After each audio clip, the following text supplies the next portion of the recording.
こ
んばんは、アクアバードです。よろしくお願いします。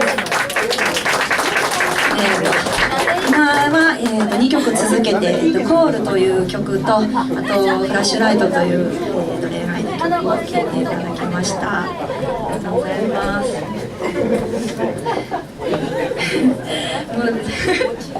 もう一バンド目さんはもうすごくかっこよくて、もう超盛り上がったので、もうちょっと負けずにアクアバードの方も盛り上がっていきたいと思います。皆さんちょっとしっとりした曲とかが結構多いんですけども、一応ちょっとこう手拍子とかいただけたらありがたいなと思います。ありがとうございます。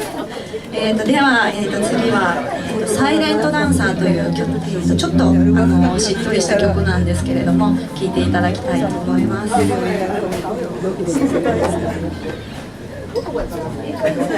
す。